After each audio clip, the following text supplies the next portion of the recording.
नमस्कार दोस्तों, स्वागत है आपका आपके अपने YouTube चैनल अचीवर प्रवक्ता में। मैं हूं आपके साथ प्रभास कुमार। दोस्तों, इस वीडियो के माध्यम से हम नंबर सिस्टम को स्टार्ट करेंगे और नंबर सिस्टम को हम सिलसिलेवार ढंग से पढ़ेंगे। जैसे शुरुआत हम करेंगे क्लासिफिकेशन ऑफ नंबर अर्थात संख्याओं का वर्गीकरण। उसके बाद हम यूनिट डिजिट को पढ़ेंगे। यूनिट डिजिट के बाद यानी इकाई अंक को याद करना। उसके बाद हम विभाज्यता के नियम को पढ़ेंगे, शेषफल प्रमेय को पढ़ेंगे, नंबर ऑफ जीरो को पढ़ेंगे, फैक्टर अर्थात गुणनखंड को पढ़ेंगे। इनसे संबंधित कई सवालों को हम सॉल्व करेंगे। ध्यान दीजिएगा, जैसे ही संख्या पद्धति समाप्त होगा इसी के साथ हम लघुत्तम समावर्त एवं महत्तम समावर्तक को पढ़ेंगे, वर्गमूल एवं घनमूल को पढ़ेंगे, घातांक एवं करनी को पढ़ेंगे। तो चलिए शुरुआत करते हैं। और पहला जो टॉपिक है, इसमें पहला टॉपिक है हमारा कि क्लासिफिकेशन ऑफ नंबर, संख्याओं का वर्गीकरण, यानी संख्याओं के बारे में हम जानकारी लेते हुए हम आगे बढ़े। ध्यान रखिएगा, 0, 1, 2, 3, 4, 5, 6, 7, 8 एवं 9 ये सभी अंक हैं।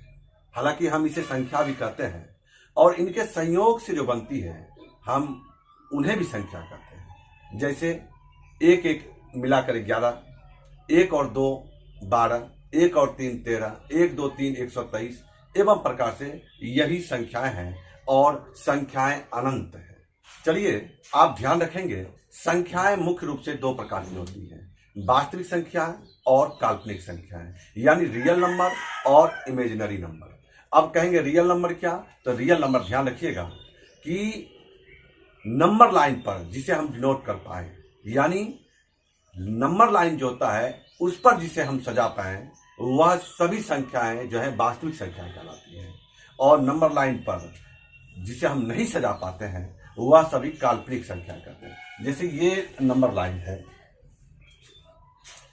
तो ये आपका नंबर लाइन है और नंबर लाइन पर हम जिसे सजा पा रहे हैं 1 2 3 4 डॉट डॉट डॉट इधर अनंत तक, और इसी तरह -1 -2 -3 -4। जैसा कि आप जानते हैं ये तटस्थ है, शून्य है यहाँ पर, और शून्य के दाईं ओर जैसे जैसे बढ़ते जाएंगे तो वह सभी धनात्मक संख्याएं होंगी, और शून्य के बाईं ओर जैसे जैसे बढ़ते जाएंगे वो सारी संख्याएं ऋणात्मक संख्याएं होंगी। तो चलिए यहाँ पर इसे हम सजा पा रहे हैं कि यही रियल नंबर है, यानी वास्तविक संख्या है। ध्यान रखिएगा, आप कहेंगे दशमलव वाली संख्या, जैसे 0.5, 0.83, 0.2, तो ये सभी भी वास्तविक संख्याएं। कहेंगे कैसे? जैसे 0.5 का अर्थ हुआ कि 0.5 का अर्थ हुआ 1/2, और 1/2 शून्य से 1 के बीच की ये 1/2। यहाँ पर चूंकि 0.5 है, इसको यदि हम 10 बराबर बराबर भागों में बांटे, तो यहाँ तक का दूरी 0.5 होगा। तो 0.5 को भी हम सजा पा रहे हैं। जैसे आप कहेंगे √2, क्या इसको सजा पा रहे हैं? तो ध्यान दीजिएगा, आप जानते हैं कि पाइथागोरस प्रमेय होता है क्या? कर्ण स्क्वायर बराबर होता है आधार स्क्वायर जोड़ लंब स्क्वायर। आप ऐसा जानते हैं। तो आप जरा ध्यान दीजिएगा, यदि मैं ये दूरी 1 है ही, इतना दूरी 1 है, और ये मैं 1 मान लूं, ये यहाँ पर 1, तो ये 1 और ये 1, तो ये यदि हम समकोण त्रिभुज बना दें, इसकी दूरी कितनी होगी? √2। आप निकाल सकते हैं, आधार 1 और लंब भी 1, तो 1 स्क्वायर जोड़ 1 स्क्वायर, यानी 1 जोड़ 1 2 होगा। तो कर्ण स्क्वायर बराबर होगा कितना? 2। तो ये स्क्वायर जब इधर से आ जाएगा तो √2। अब जरा समझिए कि यहां से ये दूरी √2, तो ये जब यहां से चाप ऐसे खींचेंगे, ये यहां तक क्या हो जाएगा? ये यहां तक √2, यहां से यहां तक की दूरी, क्योंकि ये इसी पर चाप यदि खींचा जाए इस तरह, तो ये जब √2 है तो ये भी √2 होगा। तो इस तरह हम ये कह सकते हैं कि यहां से यहां तक की दूरी क्या? √2। अर्थात आपका दशमलव वाली संख्याएं, रूट वाली संख्याएं, अब ये सभी संख्या कहाँ आ रही है? ये सभी संख्याएं हमारा नंबर लाइन पर आ रहा है, तो हम इसे सजा पा रहे हैं, इसलिए हम इसे वास्तविक संख्याएं कहते हैं। लेकिन आप कहेंगे काल्पनिक संख्या, जिसे हम नंबर लाइन पर सजा नहीं पाएंगे, हम उसे काल्पनिक संख्याएं कहेंगे। चलिए इसको समझिए, ध्यान रखिएगा, रूट वाली संख्या के पहले कभी हमारा ऋणात्मक चिन्ह नहीं आएगा। जैसे मैं आपको समझाता हूं, ये एक समकोण त्रिभुज है, और यदि मैं इसको प्लस माइनस एक्स मानूं, इसको प्लस माइनस वाई मानूं, प्लस माइनस वाई मानूं, तो ये हमारा क्या होगा? आप जानते हैं ये हमारा हो गया लंब और ये हो गया आधार। अभी आप जस्ट देखा कि कर्ण स्क्वायर बराबर होता है, यानी ये हो जाएगा आधार स्क्वायर, यानी कर्ण स्क्वायर बराबर हो जाएगा आधार स्क्वायर जोड़ क्या लंब स्क्वायर, लंब स्क्वायर। तो आधार क्या है? प्लस, आधार है प्लस माइनस वाई का whole square minus plus minus क्या एक्स का होल स्क्वायर। क्लियर? और ये स्क्वायर हटेगा तो इधर क्या हो जाएगा? रूट। यानी इसका वैल्यू जो है वह हो जाएगा रूट अंदर। अब देखिए प्लस, यदि एक बार मैं प्लस लूं तो प्लस का वाई का स्क्वायर प्लस ही रहेगा, यदि माइनस भी लूंगा तो माइनस माइनस प्लस ही हो जाएगा, अर्थात ये होगा एक्स स्क्वायर जोड़ क्या वाई स्क्वायर, यानी एक्स स्क्वायर जोड़ वाई स्क्वायर। यहां पर ऋणात्मक चिन्ह नहीं आया। क्लियर? यहां पर क्या आया? धनात्मक चिन्ह आया। इसलिए आप ध्यान रखिएगा कि किसी भी रूट वाली संख्या यदि ये है तो हम ये इसको माइनस एक्स या माइनस वाई रूट के अंदर नहीं लिख सकते हैं, माइनस 2 रूट अंदर, माइनस 3 रूट अंदर नहीं लिख सकते हैं, यह सिर्फ हम कल्पना करते हैं। इसलिए ये सारी संख्याएं जो है इमेजिनरी नंबर के अंतर्गत आते हैं, यानी काल्पनिक संख्याएं के अंतर्गत आते हैं। अब हम इसके बाद पढ़ें सम्मिश्र संख्याएं। सम्मिश्र संख्या यानी कॉम्प्लेक्स नंबर। क्या? जब हम वास्तविक संख्याएं और काल्पनिक संख्याओं को जोड़ते हैं, यानी वास्तविक संख्या और काल्पनिक संख्याओं के योग को हम सम्मिश्र संख्या कहते हैं। एक चीज और ध्यान रखिएगा, यदि हम जैसे -1 रूट अंदर की बात करें तो इसको हम आयोटा कहते हैं, इसको हम आयोटा कहते हैं। ध्यान रखिएगा, जैसे हम माइनस रूट अंदर -7 लें तो हम इसको लिख सकते हैं रूट 7 गुना -1 रूट अंदर -1। ये क्या कहलाता है? ये आयोटा कहलाता है। तो आप कह सकते हैं कि प्रत्येक काल्पनिक संख्या के अंतर्गत आयोटा आता है। और ध्यान दीजिएगा, आयोटा का वर्ग जो होता है वह -1 होता है। जैसे हम यदि रूट अंदर -1 का वर्ग करेंगे तो रूट हट जाएगा, क्या हो जाएगा? -1। तो चलिए अब सम्मिश्र संख्या की बात करें। सम्मिश्र संख्या आपने अभी सुना कि वास्तविक संख्या और काल्पनिक संख्या के योग को हम क्या कहते हैं? सम्मिश्र संख्या कहते हैं। जैसे हमारा वास्तविक संख्या 2 है और एक काल्पनिक संख्या √3 ले लें या 3 आयोटा ले लें, सॉरी √3 नहीं, रूट अंदर -3 या 3 आयोटा ले लें, यह हमारा क्या हो गया? यह हमारा सम्मिश्र संख्या हो गया, अर्थात काल्पनिक संख्या हो गया। चलिए बढ़ते चले। अब यहां से हम, चूंकि हम सिर्फ समझना था इमेजिनरी नंबर क्या है और हमें कॉम्प्लेक्स नंबर यानी सम्मिश्र संख्या को पढ़ना भी नहीं है, अब यहां से हम लेकर वास्तविक संख्या को आगे बढ़ते हैं। तो ध्यान रखिएगा, यहां से हम वास्तविक संख्या को लेकर आगे बढ़ते हैं। और वास्तविक संख्या मुख्य रूप से 2 प्रकार की होती है, परिमेय संख्या और अपरिमेय संख्या। तो परिमेय संख्या क्या? जिसे हम P/Q के रूप में लिख सकें, जिसका हर 0 के बराबर ना हो। ध्यान रखिएगा, जिसे हम P/Q के रूप में लिख सकें, जिसका हर 0 के बराबर ना हो, वह परिमेय संख्या कहलाती है। जैसे 2, जैसे √4, जैसे √9, जैसे 5/2, जैसे 2/5, ये सभी, जैसे 0.5, जैसे 0.83, ये सभी हमारा परिमेय संख्या का। क्यों? क्योंकि 2 को 2/1 लिख सकते हैं, √4 को 2, फिर 2 को 2/1, √9 को 3, 3 को 3/1। इसी तरह 5 को ये दशमलव हटा देंगे तो 5/10, ये 83/100। यानी इन सभी संख्याओं को हम क्या कह सकते हैं? परिमेय संख्या कह सकते हैं। यानी चूंकि हम इसे P/Q के रूप में लिख पा रहे हैं। ध्यान रखिएगा, अब सवाल यहां पर आया कि हर 0 के बराबर ना हो, इसका क्या कारण है? तो चलिए इससे संबंधित हम 3 महत्वपूर्ण तथ्य को लेकर आगे बढ़े। जैसे आपके पास यदि सवाल आए, यानी कोई संख्या है और यदि कहेगा संख्या में 0 से भाग देने पर परिणाम क्या आएगा। दूसरा चीज आपको बोला जाए कि 0 में संख्या से भाग देने पर परिणाम क्या आएगा। क्लियर? और तीसरा चीज बोला जाए 0 में 0 से भाग देने पर परिणाम क्या आएगा। ये 3 तथ्य आपके सामने हैं और इन 3 तथ्य के बारे में आपको बोला जाए कि क्या होगा, क्योंकि अभी जस्ट मैंने कहा ऐसी संख्या जिसको हम P/Q के रूप में लिख सकें, जिसका हर शून्य के बराबर ना हो। तो शून्य के बराबर ना होना चाहिए, क्यों ऐसा कहा जा रहा है, तो चलिए समझते हैं इसको। चलिए, ये पहला है, संख्या को जब शून्य से भाग देंगे तो क्या होगा। तो हम देखें, बना के देखें, हम संख्या एक 7 माना, 7 में शून्य से भाग दिया, इसका वैल्यू मैंने k माना। अब जरा सा मैं इसको हल करूं तो 7 बराबर हो जाएगा, शून्य उधर जाएगा, k गुना शून्य।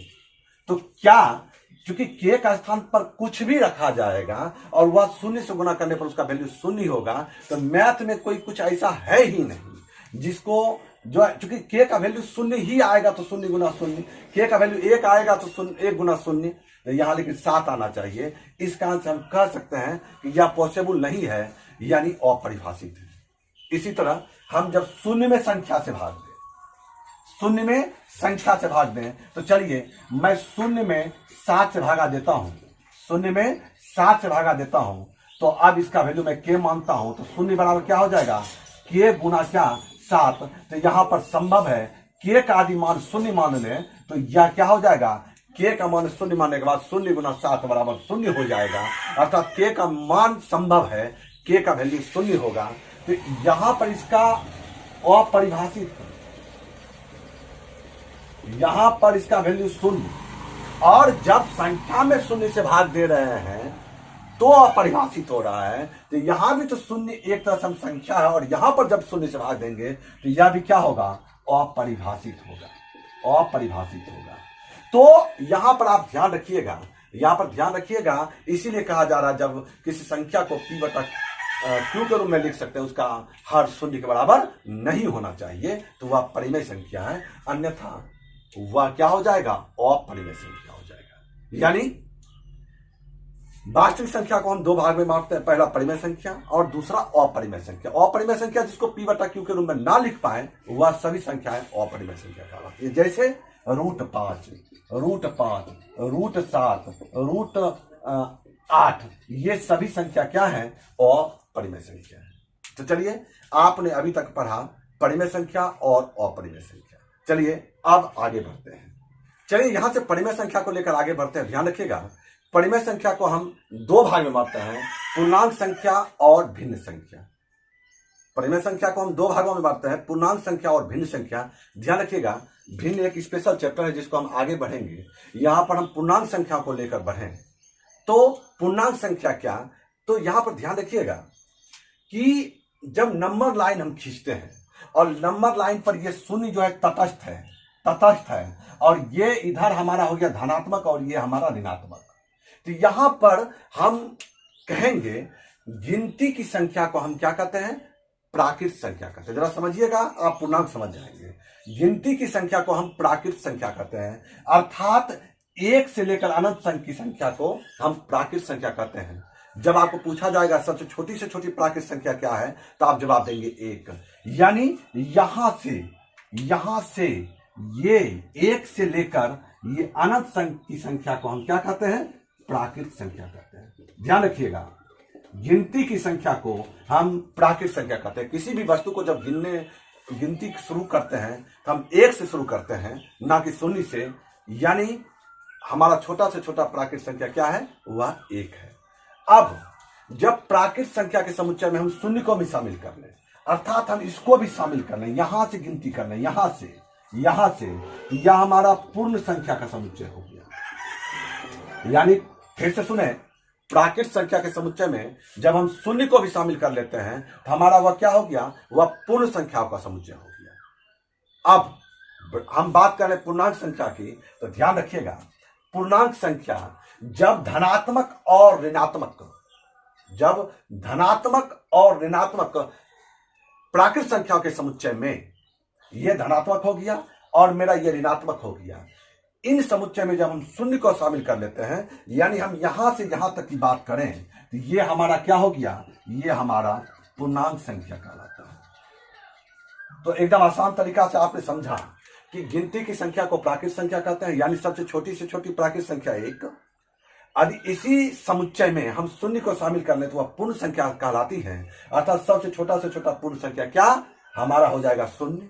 और पूर्णांक संख्या जो बात होगी, कहेगा सबसे छोटा से छोटा पूर्णांक संख्या क्या, तो जानकारी अधूरी है, ज्ञात नहीं किया जा सकता। लेकिन जब इसी में सवाल आता है कंपटीशन में कि सबसे बड़ा से बड़ा ऋणात्मक पूर्णांक कौन है, तो आप जवाब देंगे -1, चूंकि इसके बाद शून्य, फिर 1 2 3, ऋणात्मक में सबसे बड़ा -1, चूंकि इधर ज्यों ज्यों चलेंगे तो घटता चला जाएगा, ध्यान रखेंगे। लेकिन धनात्मक इधर ज्यों ज्यों चलेंगे तो बढ़ता चला जाता है।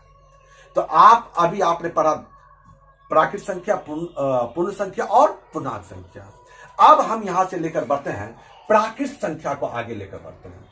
अब प्राकृत संख्या को भी 2 तरीके से बांटा जाता है। कहेंगे 2 तरीके से क्या, देखिए, एक 2 के विभाजिता के नियम पर बांटा जाता है, यानी जो संख्या 2 से विभक्त है वह सम संख्या कहलाएगी, अर्थात इवन नंबर कहलाएगी, और जो संख्या 2 से विभक्त नहीं है वह विषम संख्या यानी ऑड नंबर कहलाएगी। तो एकदम आसान है, आपने इसको शुरू से देखा होगा, जाना होगा। लेकिन यहां पर एक कुछ महत्वपूर्ण तथ्य आप ध्यान रखिएगा। क्या इवन गुना इवन क्या होगा, इवन ही होगा। ये इसी तरह ऑड गुना ऑड क्या होगा, वह मान लीजिए 5 गुना 5 25 25 ऑड ही होगा। इसी तरह आपको दे देगा ऑड गुना इवन क्या होगा, तो ध्यान रखिएगा ये इवन हो जाएगा। क्लियर। इसी तरह यहां पर इवन प्लस रहे या माइनस रहे तो इवन ही होगा, इवन प्लस रहे या माइनस रहे इवन ही होगा, ऑड प्लस रहे या माइनस रहे ऑड ही होगा, और ऑड प्लस रहे या माइनस रहे तो यह क्या हो जाएगा, आपका ऑड हो जाएगा। ध्यान रखिएगा, यह आपका क्या हो जाएगा, ऑड प्लस या माइनस रहे तो सॉरी ये इवन हो जाएगा, इवन हो जाएगा। Even plus even, even odd plus odd, even odd plus even odd, plus रहे या माइनस रहे तो ये आपका महत्वपूर्ण तथ्य है जिसको आप ध्यान रखेंगे। आप कहेंगे दूसरा तरीका क्या है, प्राकृत संख्या को जो बांटते हैं दूसरा तरीका क्या है, तो उसके गुणकों अर्थात गुणनखंडों के आधार पर बांटते हैं। जैसे ऐसी प्राकृत संख्या, जरा सुनिएगा, महत्वपूर्ण तथ्य मैं एक बार रिपीट कर देता हूं कि हम 0 से स्टार्ट करेंगे और अप लेवल तक जाएंगे, ठीक है। तो गुणकों के आधार पर अर्थात गुणनखंडों के आधार पर ऐसी प्राकृत संख्या जिनके मात्र और मात्र 2 गुणनखंड हों, मात्र और मात्र 2 गुणनखंड हो वह अभाज्य संख्या कहलाती है, और जिनके 2 से अधिक गुणनखंड हो वह भाज्य संख्या कहलाती है। ध्यान रखिएगा, 1 की बात करें, 1 के कितने गुणनखंड है, 1। अब कहेंगे गुणनखंड आप किसको कहते हैं, अर्थात जिससे वह संख्या विभक्त होती है। जैसे 6 जो है 1 से भी विभक्त है, 2 से भी है, 3 से भी है और 6 से भी है। अर्थात 6 के 1, 6 के 2, 3 और ये 6 गुणनखंड है। यानी 6 जिन जिन संख्याओं से विभक्त हो रही है वह सारी संख्याएं 6 के गुणनखंड होंगे। अर्थात 6 1 से विभक्त है, 6 2 से विभक्त है, 3 से भी है और 6 से भी है। अर्थात ये चारों संख्या जो है 6 के क्या है, गुणनखंड है। अर्थात आपको पूछा जाएगा 6 के कुल कितने गुणनखंड होते हैं, तो हम कहेंगे 4 गुणनखंड होते हैं। क्लियर। सबसे छोटा गुणनखंड 1 और सबसे बड़ा गुणनखंड 6। जो संख्या होती है, कोई भी प्राकृत संख्या होता है उसका सबसे छोटा गुणनखंड 1 ही होता है, ध्यान रखिएगा, और सबसे बड़ा गुणनखंड वह संख्या ही होती है। अब जिसके मात्र और मात्र 2 गुणनखंड वो अभाज्य संख्या कहलाती है। तो ध्यान रखिएगा, 1 के कितने गुणनखंड है, 1, अर्थात यह अभाज्य संख्या नहीं है। अब हम 2 की बात करें, 2 के कितने गुणनखंड हैं, 2 के कितने गुणनखंड, 1 और 2। 3 के कितने गुणनखंड है, 1 और 3। 4 के कितने गुणनखंड, 1 2 4। 5 के कितने गुणनखंड है, 1 और 5। 6 के गुणनखंड 1 2 3 और 6, एवं प्रकार से। तब यहां पर जो है हम क्या बोले हैं, हम बोले हैं जिसके मात्र और मात्र 2 गुणनखंड हो अभाज्य संख्या कहलाती है, और जिसके 2 से अधिक गुणनखंड हो वह भाज्य संख्या कहलाती है।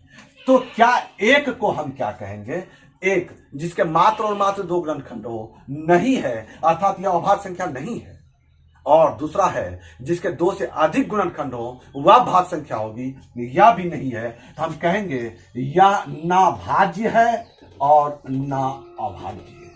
ध्यान रखिएगा, महत्वपूर्ण प्रश्न आता है, एक क्या है, तो एक ना भाज्य है और ना अभाज्य है।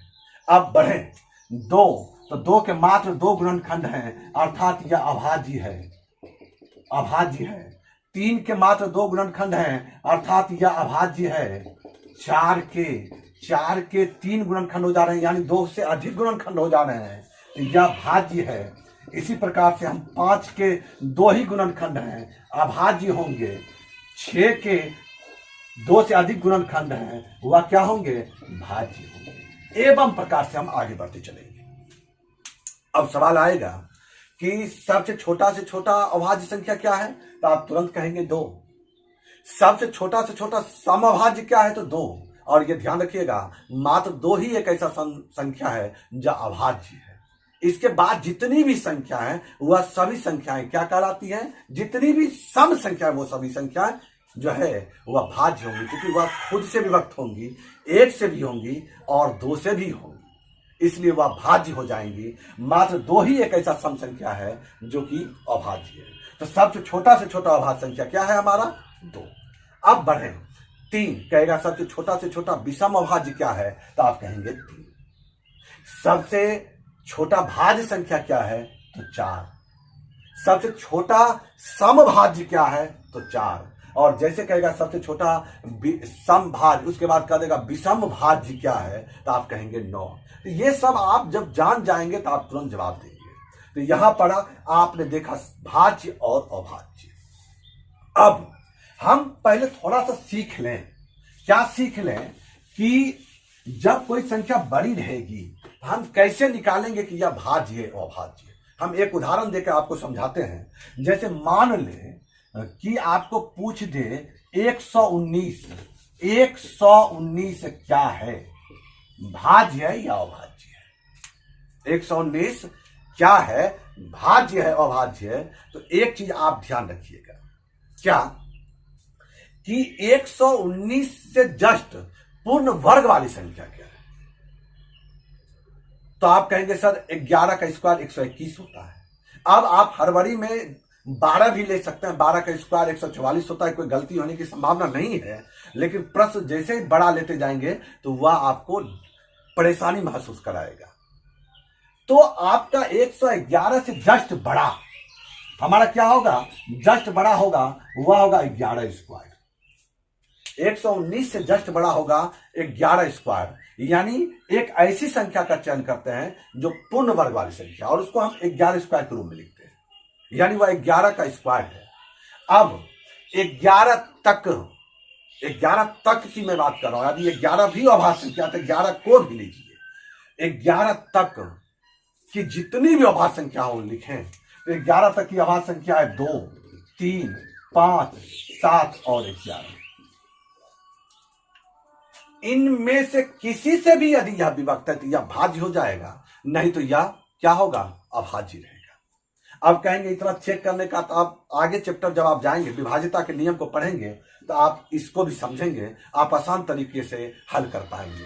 तो यह संख्या 2 से विभक्त नहीं है, 3 से नहीं है, 5 से नहीं है, लेकिन यह संख्या 7 से विभक्त है। 7 इकाई 7, 4 शेष बचा, फिर 9 उतरा, 49 7 49, यानी जो है, यानी यह संख्या 7 से विभक्त है, 7 से विभक्त है। तो इसका अर्थ यह हुआ कि यह 1 से भी विभक्त है, यह 119 से भी विभक्त है और यह 7 से विभक्त है। इसका अर्थ क्या हो गया, यह हमारा भाज्य संख्या हो गया। तो ये आपने जांचने को सीखा। इसी तरह कुछ दूसरे उदाहरण को भी लेके चल सकते हैं। जैसे यहां पर मैं 123 लिखूं, अब 123 है तो ये 12 का स्क्वायर में लेके चलूंगा, और 12 तक की जितनी विभाज्य संख्या मैंने लिखा है। अब ये संख्या 2 से विभक्त नहीं है, यह 3 से विभक्त नहीं है। जरा देखा 3 से विभक्त है क्या, जी सर है, 3 से 123 विभक्त है, अर्थात यह क्या हो गया, भाज्य संख्या हो गया। तो एवं प्रकार से आप इसी तरह चेक करेंगे कि दी गई संख्या भाज्य है या अभाज्य है। तब अब आप आगे बढ़ते हैं, अब इसी में आएगा सअभाज्य संख्या। क्या आएगा, सअभाज्य संख्या, महत्वपूर्ण टॉपिक है सअभाज्य संख्या। कहेंगे ये सअभाज्य क्या होता है, सअभाज्य क्या होता है। तो सअभाज्य संख्या ऐसा जोड़ा, अब मैं क्या कर रहा हूं, ऐसे प्राकृत संख्या का जोड़ा कर रहा हूं, ध्यान रखिएगा, ऐसे प्राकृत संख्याओं का जोड़ा जिसका एचसीएफ 1 हो, यानी महत्तम समावर्तक 1 हो। जैसे हम 2 और 3 4 और 9, क्लियर। जैसे 5 और 7, 18 और 25। कई आदमी सोचते हैं क्या कि सहभाज्य का जोड़ा मीन्स दो अभाज्य संख्याओं का जोड़ा। यहां पर आप इसको गलत समझ रहे हैं। सहभाज्य संख्या का जोड़ा ऐसा जोड़ा जिसका महत्तम समावर्तक 1 हो, सहभाज्य संख्याओं का जोड़ा कहलाता है। यहां पर 2 और 3 का महत्तम समावर्तक अर्थात HCF हाईएस्ट कॉमन फैक्टर 1 है। हाईएस्ट कॉमन फैक्टर 1 है तो यह सहभाज्य का जोड़ा है। 4 और 9 का हाईएस्ट कॉमन फैक्टर अर्थात महत्तम समावर्तक 1 होता है, अर्थात यह सहभाज्य का जोड़ा है। ध्यान रखिएगा। इसी तरह 18 और 25 सहभाज्य का जोड़ा है। इसमें महत्वपूर्ण तथ्य याद रखिएगा। सहभाज्य के जोड़े में एक सम और दूसरा विषम भी हो सकता है। सहभाज्य के जोड़े में दोनों विषम भी हो सकता है। सहभाज्य के जोड़े में दोनों भाज्य हो सकता है, जैसे 18 और 25 भाज्य है। दोनों अभाज्य भी हो सकता है, लेकिन कदापि ध्यान रखिएगा दोनों सम नहीं हो सकता। अर्थात एक सम हो सकता है, दूसरा विषम हो सकता है। दोनों विषम हो सकता है, दोनों भाज्य हो सकता है, दोनों अभाज्य हो सकता है। एक भाज्य दूसरा अभाज्य हो सकता है, लेकिन कदापि दोनों सम नहीं हो सकता। सहभाज्य का जोड़ा ऐसे जोड़े को कहते हैं जिसका महत्तम समावर्तक क्या होता है? 1 होता है। क्लियर। अब आएगा जुड़वा अभाज्य संख्या। जुड़वा अभाज्य संख्या किसको? ध्यान दीजिएगा। जुड़वा अभाज्य संख्या, जुड़वा अभाज्य ऐसा दो अभाज्य संख्या जिसके बीच एक भाज्य संख्या। ऐसा दो अभाज्य संख्या जिसके बीच एक भाज्य संख्या, जैसे 3 और 5। 3 और 5, 3 अभाज्य 5 अभाज्य, लेकिन इसके बीच एक 4 जो है क्या है? भाज्य है। तो यह क्या कहलाएगा? जुड़वा अभाज्य कहलाएगा। और ध्यान रखिएगा जो है 1 से 100 तक में 8 ऐसे जोड़े हैं जो जुड़वा अभाज्य है। और महत्वपूर्ण तथ्यों की बात करें तो ध्यान रखिएगा 1 से लेकर 25 तक में जो है अधिभाज्य संख्या की मैं सिर्फ करूं गिनती की बात, तो 1 से 25 तक में 9 अभाज्य संख्या होते हैं। 1 से 50 तक में 15 और 1 से लेकर 100 तक में 25 अभाज्य संख्या होते हैं। 9, 15, 25। 1 से 25 तक में 9, 1 से 50 तक में 15 और 1 से 100 तक में 25 अभाज्य संख्या होती है। क्लियर। और यदि बात करें जैसे 3, 5 और 7, ये लगातार 3 विषम संख्या है जो कि अभाज्य संख्या है। 3, 5, 7 ये 3 लगातार विषम संख्या भी है और 3 अभाज्य संख्या लगातार अभाज्य संख्या भी। इसके बाद आपको नहीं मिलेगा। इसके बाद इस तरह का कि 3 विषम भी रहे और लगातार 3 अभाज्य भी रहे, आपको मैथ में नहीं मिलेगा। तो ये कुछ टॉपिक है, कुछ महत्वपूर्ण तथ्य हैं जिसको आप ध्यान में रखते हैं। चलिए अब हम आगे बढ़ते हैं। इसी में आपको आएगा क्या? मूर्त संख्या। क्योंकि हम संख्याओं का वर्गीकरण पढ़ रहे हैं तो संख्याओं के वर्गीकरण में आता है मूर्त संख्या। कहेंगे मूर्त संख्या किसको कहते हैं? ऐसी संख्या जिसमें कोई ना कोई इकाई जुड़ी रहे वह मूर्त संख्या कहलाती है। जैसे एग्जांपल के तौर पर 5 अमरूद।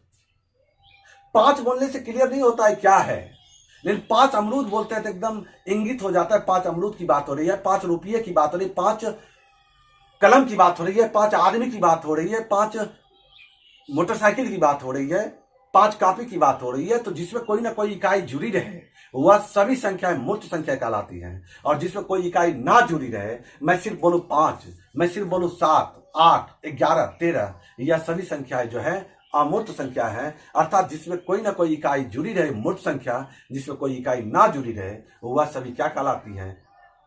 अमूर्त संख्या कहलाती है। इकाई जुड़ी रहे तो मूर्त, इकाई ना जुड़ी रहे तो अमूर्त संख्या कहलाती है। चलिए आगे बढ़ते हैं। चलिए यहां पर एक पॉइंट है स्थानीय मान। तो स्थानीय मान देखिए, जब संख्या में किसी अंक के स्थान को लेकर बात होगी, जैसे हमारा 5, 7, 8, 3, 2, 1 कहेगा 8 का स्थान मान क्या है? तो यह 8 अभी सैकड़ा के स्थान पर है तो इसका वैल्यू होगा 800। 3 का स्थान मान क्या है? तो 3 अभी दहाई के स्थान पर है तो इसका वैल्यू होगा 3 दहाई यानी 30। इसी तरह यदि जातीय मान की बात होगी तो यहां पर पूछा जाएगा यदि 7 का जातीय मान क्या है? तो 7 का जातीय मान वो कहीं भी रहे तो उसका जातिगत वैल्यू 7 ही होगा। 5 का जातिगत वैल्यू 5 ही होगा। 8 का जातिगत वैल्यू 8 ही होगा। तो यही स्थानीय मान और जातीय मान हुआ। तो चलिए इससे संबंधित महत्वपूर्ण प्रश्नों को देखते हैं। और ध्यान रखिएगा, ये जो प्रश्न का समूह है या इसका पीडीएफ आपको टेलीग्राम चैनल अचीवर प्रवक्ता बाय प्रभास सर ग्रुप में मिल जाएगा। तो चलिए आप वहां से डाउनलोड कर लेंगे और सलीके से पहले क्वेश्चन से आप जो है इसको देख सकते हैं। तो पहला क्वेश्चन आपकी स्क्रीन पर भी है, आप देख लें। सवाल है, संख्या 8 9 6 7 4 3 में अंक 6 का स्थान मान और जातीय मान का क्या अंतर है? 6 का स्थानीय मान तो कितना हो गया, 6000 हो गया। और जातिगत मान कितना हो गया, जाति मान 6 हो गया। इसका अंतर कितना हो गया, 5994। यानी आप देखिए ऑप्शन सी में टिक लगाएंगे। दूसरा सवाल है कि 94 37 51। 94 सवाल दूसरा है, स्क्रीन पर है आपका, देखिए 94 37 51 में 7 का स्थानीय मान क्या है? तो अभी तुरंत पढ़े, 7 का स्थानीय मान क्या है, 7 सैकड़ा का स्थान पर है, तो 700 इसका जात स्थानीय मान है। चलिए तीसरा सवाल तीसरा है, आपके स्क्रीन पर है, आप ये देख सकते हैं, स्क्रीनशॉट भी ले सकते हैं, पीडीएफ भी डाउनलोड कर सकते हैं। तो तीसरा सवाल है कि 72 84 581 में 8 के दोनों स्थानीय मान का अंतर कितना है? तो 8 का स्थानीय मान, ये इसका स्थानीय मान कितना हो गया, 8 दीजिए, 1 2 3 4 शून्य दीजिए, ये स्थानीय मान 80,000 हुआ और इसका हुआ 80। दोनों का अंतर निकालिए, आपका जो हो जाएगा 79920, यानी 79,920। ऑप्शन सी में आप टिक लगाइए। चलिए बढ़िए, चौथा सवाल है। सवाल आपकी स्क्रीन पर भी आ जा रहा है, आप वहां भी देख सकते हैं। तो चौथा सवाल है, प्रथम अभाज्य संख्या कौन सी है? तो आप जानते हैं प्रथम अभाज्य संख्या क्या होगी, 2 होगी। प्रथम अभाज्य संख्या 2, तो ऑप्शन सी में आप टिक लगाएंगे। चलिए पांचवा सवाल है कि प्रथम 5 अभाज्य संख्याओं का योग कितना होगा? तो प्रथम 5 अभाज्य संख्या जो है वह आता है 2 3 5 7 और 11। इसका योग होगा 3 2 5 5 10 10 7 17 और 11 कितना, 28।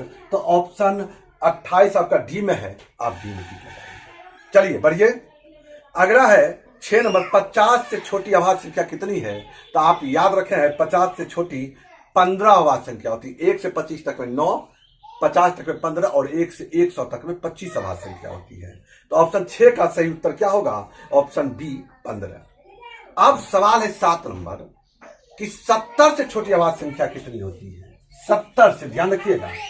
तो आप 50 तक में तो 15 होती है, 50 तक में 15 और 51 से लेके 70 तक में, तो देखिए गिन लीजिए, तो गिनिएगा 51 नहीं है, 52 नहीं है, 53 एक होगा, 54 नहीं है, 55 नहीं है, 56 भी नहीं है, 57 भी नहीं है, 58 भी नहीं है, 59 एक होगा, 60 नहीं है, 61 होगा, 62 भी नहीं है, 63 भी नहीं है, 64 भी नहीं है, 65 भी नहीं है, 66 भी नहीं है, उसके बाद 67 होगा, 68 भी नहीं है और 69 भी नहीं है, 70 भी नहीं है।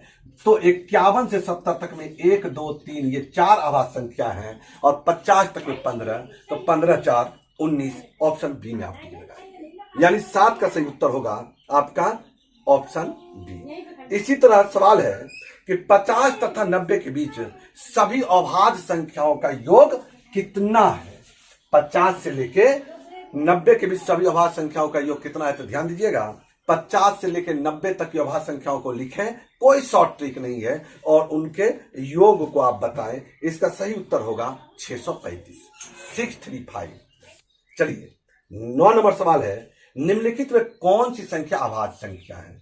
तो ये आपके 4 विकल्प है। 33 ऑप्शन ए में है, 33 बी में आपका है 81, सी में आपका है 93 और डी में है 97। आप पीछे पढ़ चुके हैं, जिसके 2 से अधिक गुणनखंड होंगे वो होंगे भाज्य, और जिसके मात्र और मात्र 2 गुणनखंड होंगे वह क्या होंगे, अभाज्य होंगे। तो यहां पर आप देख लीजिए, कोई भी संख्या एक और स्वयं से जरूर विभक्त होती है, इसके अलावा यदि किसी से विभक्त हो रही है तो वो क्या हो जाएगी, भाज्य। तो 33 जो है 1 और 3 और 33 से विभक्त है, यानी यह भाज्य है। 81 भी 3 से विभक्त है, 1 से भी है, 81 से भी है, यानी उसका क्या हो गया, भाज्य हो गया।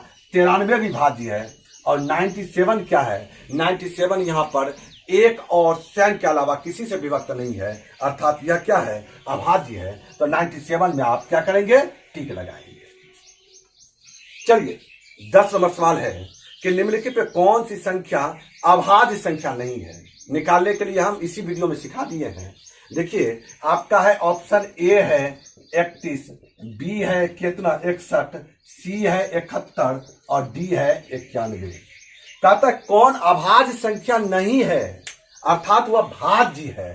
तो यहां पर सीधा देखिए 63, 91, यह 1 से भी विभक्त, 91 से विभक्त, 13 से विभक्त, 7 से विभक्त, यानी आपका डी क्या है, वह भाज्य है, यानी अभाज्य नहीं है। आप टिक लगाएंगे। अगला 11 नंबर सवाल है कि 11 नंबर सवाल है कि 3 अंकों की सबसे छोटी अभाज्य संख्या कौन सी है। तो ध्यान रखिएगा 3 अंकों की सबसे छोटी अभाज्य संख्या 101 है। 101 है। 3 अंकों की सबसे छोटी संख्या 100 और 100 के बाद जस्ट 101 जो है वह अभाज्य है। तो 3 अंकों की सबसे छोटी अभाज्य संख्या क्या है, 101। तो आप डी में टिक लगाएंगे, नन में टिक लगाएंगे, क्योंकि आपका विकल्प 101 नहीं है। अगला सवाल है 12 नंबर पर। आइए कहते 110 तक की सभी विषम अभाज्य संख्याओं को एक साथ गुना किया जाता है। 110 तक की सभी विषम संख्याओं को, विषम अभाज्य संख्याओं को एक साथ गुना किया जाता है। तो इस गुणनफल का इकाई अंक क्या होगा। तो ध्यान रखिएगा विषम अभाज्य 3 से स्टार्ट होता है। तो 3, 5, 7, 11 जो भी होगा वह विषम ही होगा। अब जब 5 आ गया, हालांकि यूनिट डिजिट में विशेष तौर पर पढ़ेंगे, इसके बाद 10 चैप्टर होगा यूनिट डिजिट, एकदम जबरदस्त वह टॉपिक रहेगा, एकदम अव्वल दर्जे के उसमें आपको प्रश्न मिलेंगे। तो यहां पर इकाई अंक निकाले को उसमें सीखेंगे।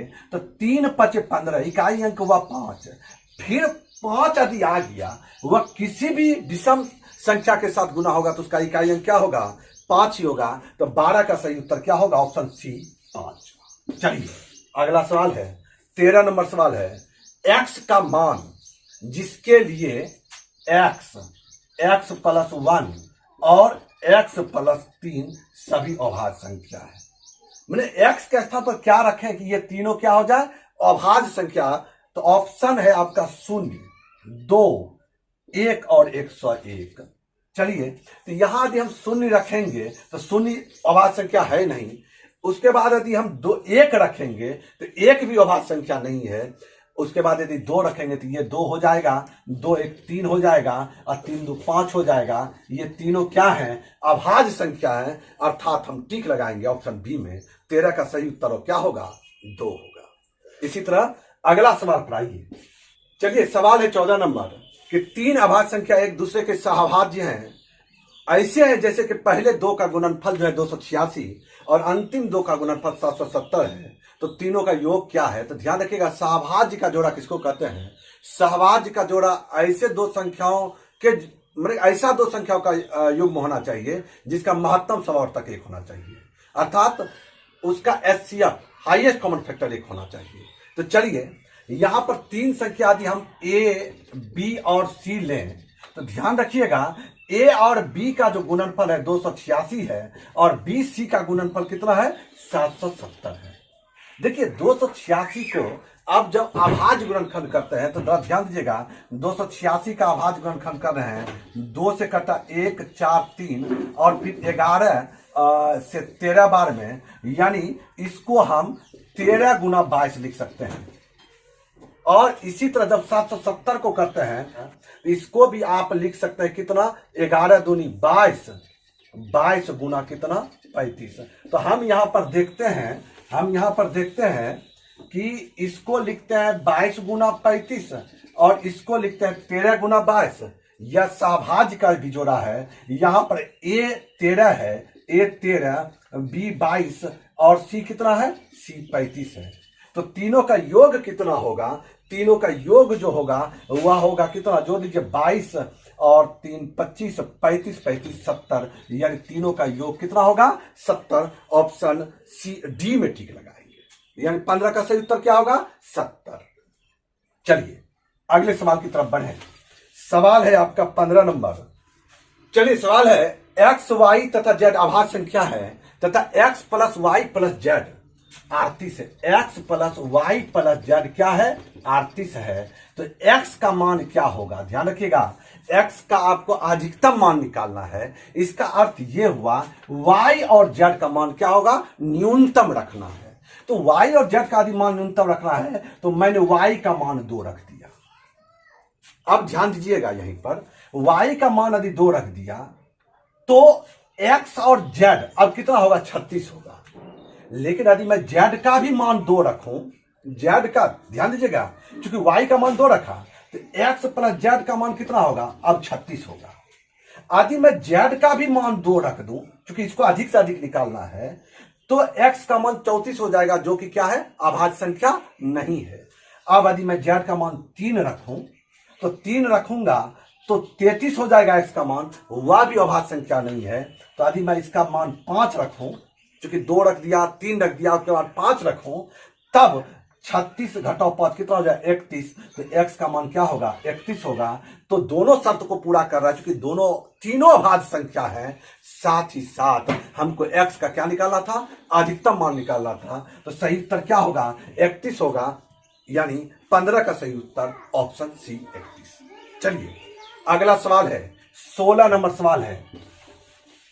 16 नंबर सवाल है कि n 3 अंकों की सबसे छोटी अभाज्य संख्या है। जब n को 13 से भाग लगावे तो शेषफल क्या बचेगा? तो 3 अंकों की सबसे छोटी अभाज्य संख्या 101, और 101 में जब 13 से भाग लगावेंगे तो 63 91, कितना शेष बचेगा? 10, यानी ऑप्शन डी में टिक लगाएंगे। तो ये इससे संबंधित कुछ सवाल थे जो आपने पढ़ा, क्लासिफिकेशन ऑफ नंबर यानी संख्याओं का वर्गीकरण। इससे संबंधित जो सवाल थे इसको मैंने आपके बीच में रखा।